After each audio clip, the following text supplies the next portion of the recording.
Bienvenidos a este espacio de expansión en ADN 40. Soy Alberto Bello, director de expansión, y estamos aquí con Gustavo de Hoyos, que es el presidente de la Confederación Patronal de la República Mexicana, Coparmex, una de las organizaciones empresariales más importantes de este país, que reúne a las empresas más grandes, a las más grandotototas de México y a las pequeñas. Curiosamente, una de las organizaciones que es de afiliación voluntaria de toda la vida, de siempre, incluso cuando era obligado a registrarse en las cámaras, Coparmex siempre fue voluntaria, y que nació en los años 20, en un momento de alta conflictividad entre trabajo y empresa, y nace como un sindicato patronal, como una organización para representar a las compañías, a las empresas, y siempre con una visión integradora de lo que es el trabajo y lo que es la empresa. Precisamente ustedes han estado a favor de subir el salario mínimo recientemente, han defendido todas esas políticas, han sido un gran promotor de las políticas anticorrupción, enfrentándose muy duramente con el gobierno de Enrique Peña Nieto, el gobierno actual, y han sido promotores también del cambio de la cultura de educación y de promover una educación de calidad para México. Gracias por estar con nosotros, Gustavo. ¿Cómo estás? Alberto, gracias por la invitación. En efecto, es una organización que reúne empresarios 36,000 de todo el país. Somos responsables de prácticamente el 30% del Producto Interno Bruto y del empleo de más de 5 millones de trabajadores, y defendemos, como tú bien dices, intereses legítimos de los empresarios, siempre desde una perspectiva de economía y mercado, pero con responsabilidad social. Y por eso es que estamos presentes en esos temas que tú has enumerado, temas como la educación, temas como la corrupción, el Estado de Derecho en lo general.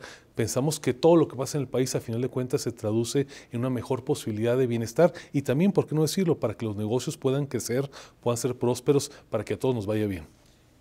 ¿Cómo reaccionaste al resultado electoral? ¿Te lo esperabas? Nosotros en Coparmex incluso hicimos una encuesta, la más grande que se hizo en todo el proceso electoral, y esta encuesta dejó con mucha claridad entrever cuál sería el resultado previsible.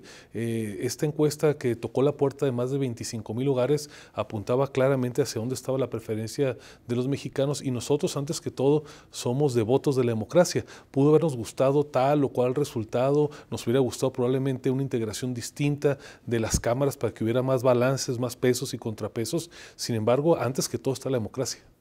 Que tuvieron muchos contactos con el presidente electo Andrés Manuel López Obrador antes de la elección. ¿Cómo fue esos contactos? ¿Cómo es la relación? Nosotros en Coparmex lanzamos un documento que le denominamos Manifiesto México, y este fue la columna vertebral con la cual condujimos la relación con todos los candidatos presidenciales, con los candidatos al Congreso, a las gubernaturas, a las alcaldías, a las legislaturas locales, y a través de distintos ejercicios que fueron desde interacciones personales, asistencia a nuestras reuniones, hasta preguntas estructuradas que les hicimos cada semana, tuvimos varias oportunidades de interactuar con todos ellos, particularmente con el caso del licenciado López Obrador.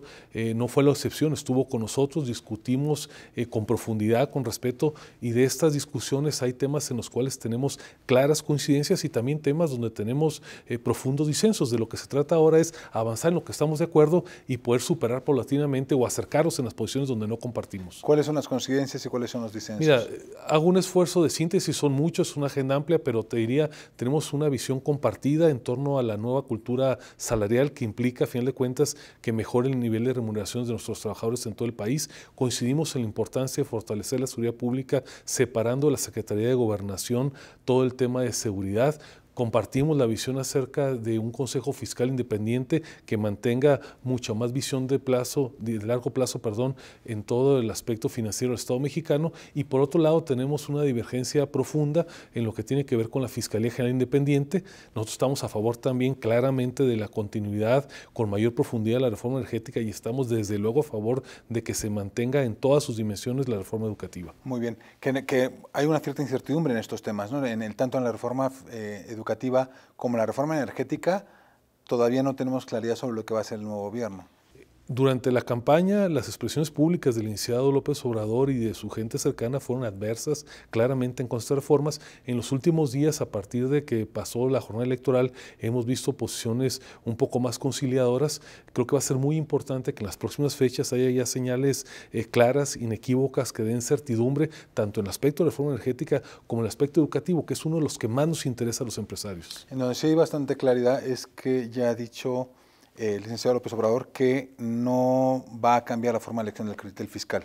Estamos coincidentes en la preocupación de que debe combatirse la impunidad, de que debe haber una lucha frontal contra la corrupción. En el camino para lograrlo es donde no coincidimos. El licenciado López Obrador ha señalado reiteradamente que él está a favor de que se mantenga el modelo actual en el cual prácticamente el presidente de la República tiene primacía, lleva la mano Elige en la una elección. terna y el Senado elige, ¿no? Sí, pero en este caso es claro, además, habiendo una mayoría evidente por parte de la fuerza política que impulsó al propio futuro presidente electo, que la designación prácticamente queda en manos del Ejecutivo. Somos respetuosos de que se puedan postular, no lo dudamos, buenos perfiles. Sin embargo, nosotros en Coparmex estamos mucho más allá de las personas. Nos interesan los diseños institucionales que garanticen que las instituciones funcionen con el mejor presidente y con el peor presidente, con la mejor legislatura y con la peor legislatura, de tal manera que la propuesta que estamos impulsando desde la Coparmex es una reforma a fondo del artículo 102 de la Constitución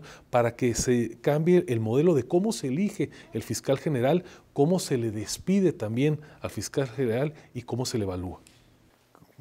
Temas que son fundamentales para evitar lo que se llamó durante esta administración del fiscal carnal, ¿no? La elección de un fiscal a modo por parte del presidente, que evidentemente no va a hacer nada por combatir la corrupción en el caso de que proceda del gobierno federal, ¿no? Que es el riesgo que corremos. Sin cuestionar la capacidad, mucho menos la honorabilidad de los nombres que se han empezado a deslizar por el futuro presidente, lo que no nos parece conveniente para el país es que se preserve este modelo en el cual el presidente de la República, quien sea, tiene primacía en la designación y en la permanencia del fiscal.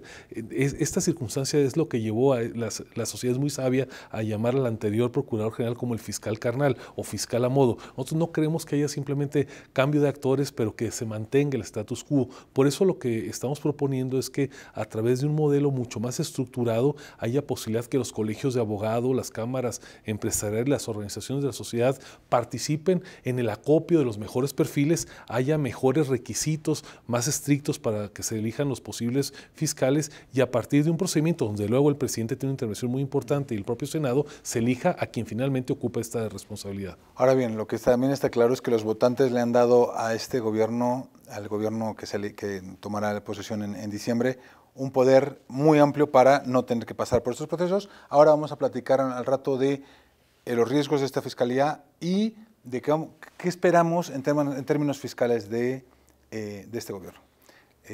Ahora seguimos al rato, vamos a ver unos números y ahora venimos.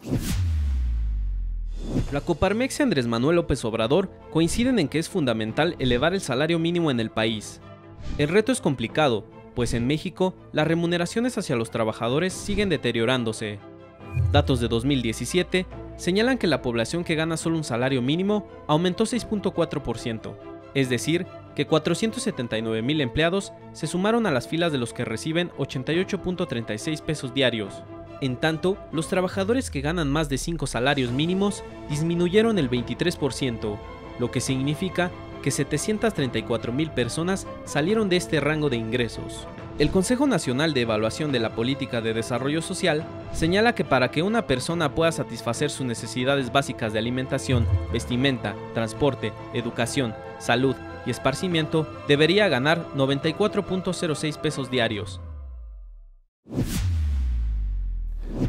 Con los números con los que llega este gobierno, sin duda, no hemos visto este nivel de poder y de autoridad en muchas décadas.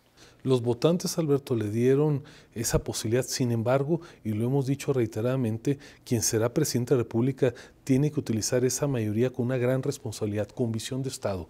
A ver, como nunca antes es importante preservar la división de poderes, como nunca antes hay que fortalecer el federalismo, desde luego hay que preservar y fortalecer las autonomías constitucionales y los órganos tripartitas, y como nunca antes, sobre todo, hay que fortalecer a la sociedad civil. Eso es lo que yo le llamo la cuarta transformación de López Obrador. Esperamos que pase de haber sido el gobernante local, después a ser un líder partidario exitoso, de ser un candidato triunfante como no hemos visto en muchos años. Ahora se trata de que sea un hombre de Estado.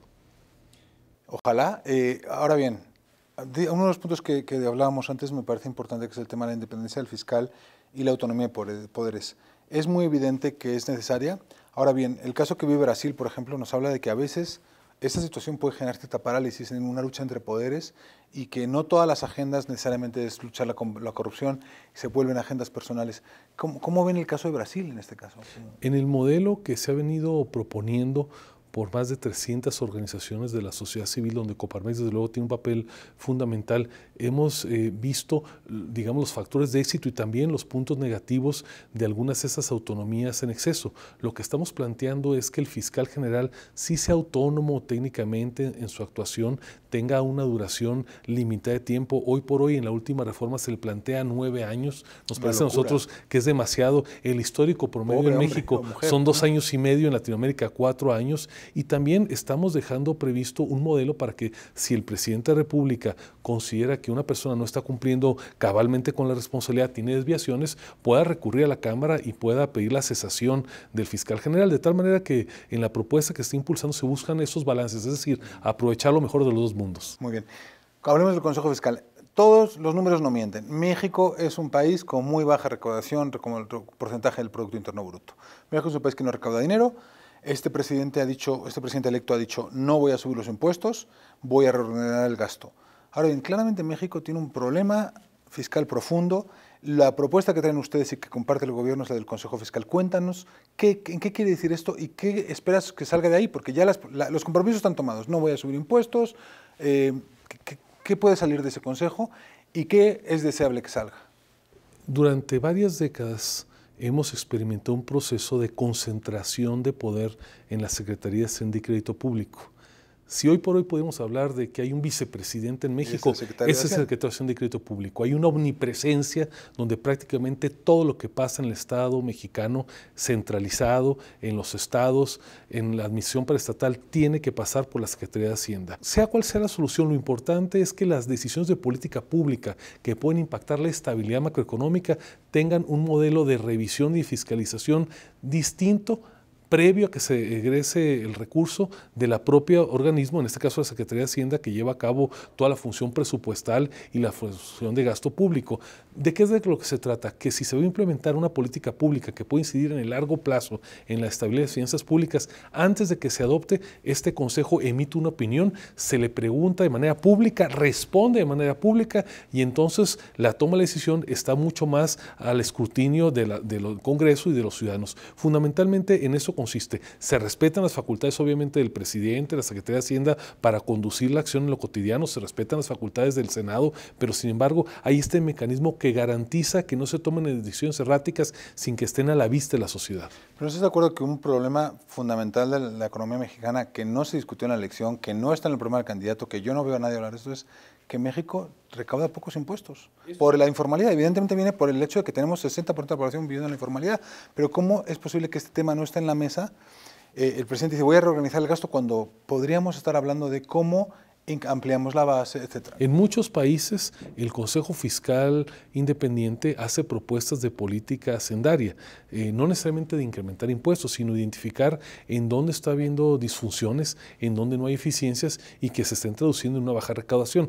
México es notorio a nivel mundial de cómo el nivel de recaudación es muy bajo. El futuro presidente electo ha señalado que no van a incrementar impuestos, entonces, y por otra parte se están anunciando una serie de programas que son altamente demandantes de gasto corriente. Si queremos que esos programas se puedan ejecutar, sí o sí, es indispensable que haya más recursos. Exactamente.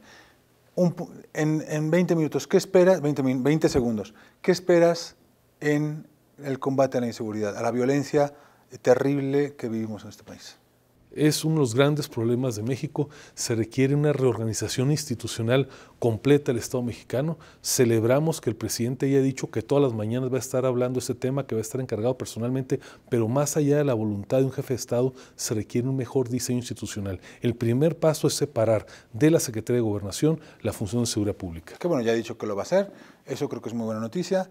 Nos quedamos en hablar de educación. Creo que lo dejamos para la próxima. Me gusta mucho que estamos hablando de educación dual, por ejemplo, pero creo que eso lo vamos a ver en un próximo programa. Muchísimas gracias por estar con nosotros, Gustavo. Tenemos que cerrar ya. Gracias por acompañarnos en este espacio de Expansión en ADN 40. Soy Alberto Bello, director de Expansión. Gracias, Gustavo, por acompañarnos. Nos vemos aquí lunes y jueves, 6:45 todas las tardes. Gracias.